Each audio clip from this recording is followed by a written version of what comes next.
Hello दोस्तों, तो देख सकते हैं बीए सेमेस्टर 3 का एमडीसी पेपर थर्ड है, अर्थशास्त्र का है। तो देखते हैं आज महत्वपूर्ण क्वेश्चन को देखते हैं अर्थशास्त्र का। तो देख सकते हैं पहला प्रश्न है, व्यष्टि अर्थशास्त्र तथा समष्टि अर्थशास्त्र के अंतर बताइए एवं इनके बीच पारंपरिक निर्भरता की विवेचना करें। तो इसमें बोला है डिफरेंट व्यष्टि अर्थशास्त्र और समष्टि अर्थशास्त्र में अंतर लिखना है।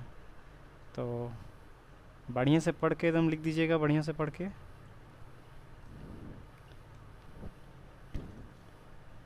देख सकते हैं अगला क्वेश्चन, पहला number question very very important है, इसको अवश्य पढ़ लीजिएगा।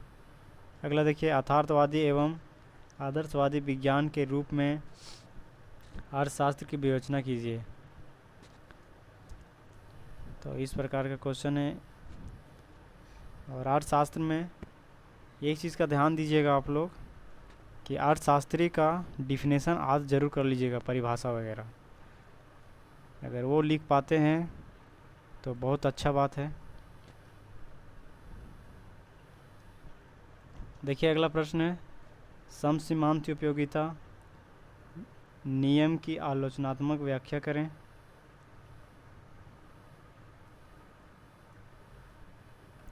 और ये फॉलो चार्ट वगैरह अगर क्वेश्चन में बना लेते हैं तो आप लोग के लिए और भी बहुत बढ़िया बात है।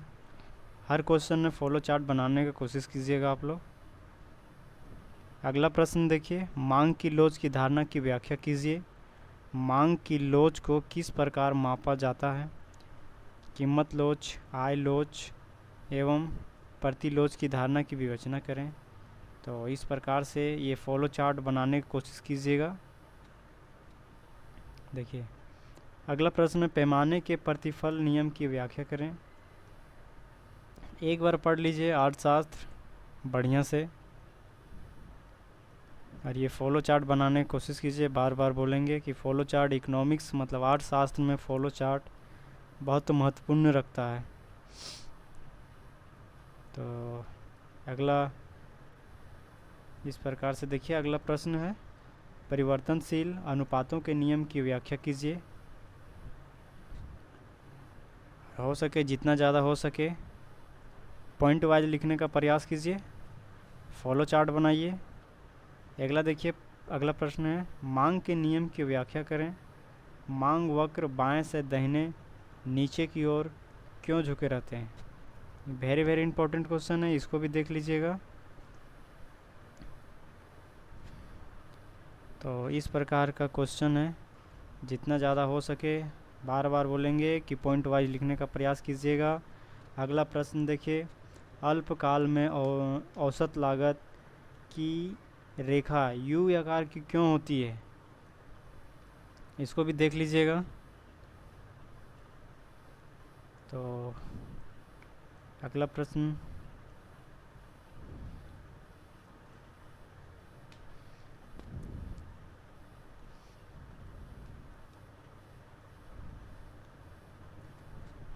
देखिए अगला है प्रश्न, फीसर द्वारा वर्णित मुद्रा के परिणाम सिद्धांत की आलोचनात्मक समीक्षा कीजिए।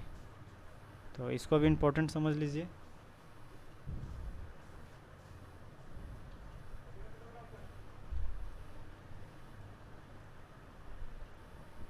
ये वेरी वेरी इंपॉर्टेंट क्वेश्चन। अगला प्रश्न देखिए क्या है, ये केंद्रीय बैंक के कार्यों का वर्णन करें। इसको ज़रूर से पढ़ लीजिएगा आप लोग, ज़रूर से ज़रूर।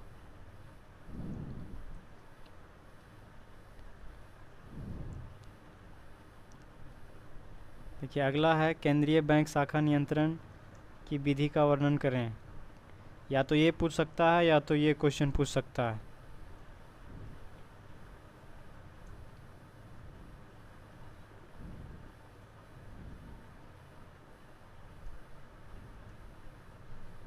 तो इस प्रकार से पढ़ लीजिएगा, ये दोनों में से कोई एक पढ़ लीजिएगा, या तो इसको पढ़िएगा या तो इसको।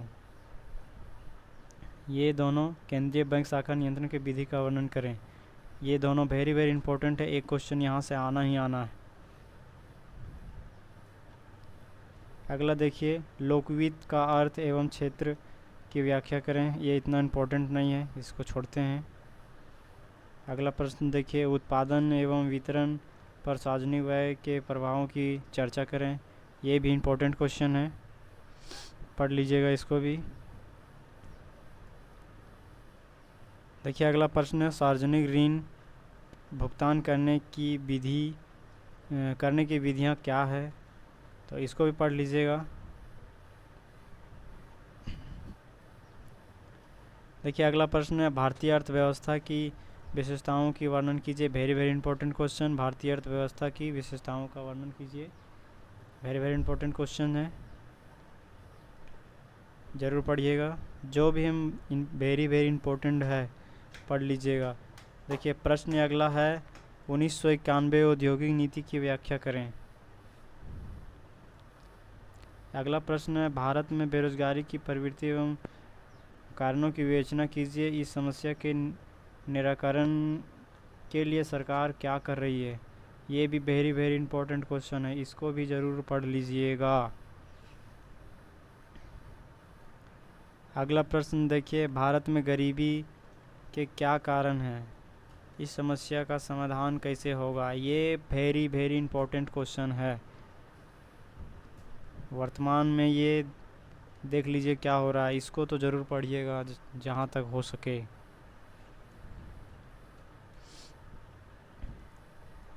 अगला प्रश्न देखिए, हरित क्रांति की उपलब्धियों एवं सीमाओं की आलोचनात्मक व्याख्या कीजिए। ये भी इम्पोर्टेंट क्वेश्चन है, ये प्रीवियस ईयर में भी पूछा गया ये क्वेश्चन है, तो वेरी वेरी इंपॉर्टेंट जो हम बोले हैं वो पढ़ लीजिएगा। देखिए अगला प्रश्न है, भारत सरकार की जनसंख्या नीति की विवेचना करें।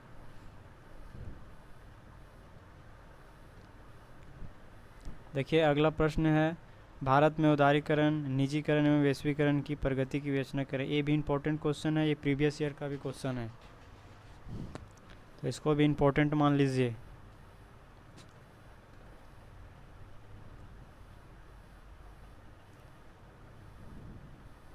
अगला प्रश्न देखिए, भारतीय विदेशी व्यापार की प्रवृत्ति, ढांचे और दिशा की समीक्षा कीजिए।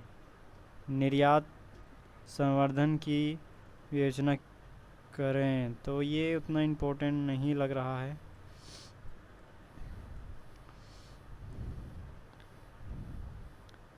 तो इस प्रकार से आप लोगों का क्वेश्चन समाप्त हो गया दोस्तों। जो जो इम्पोर्टेंट बोले हैं वो पढ़ लीजिएगा। और इकोनॉमिक्स में एक चीज़ कीजिएगा कि मतलब फॉलो चार्ट बनाने का प्रयास कीजिएगा और पॉइंट बना के लिखने का प्रयास कीजिएगा।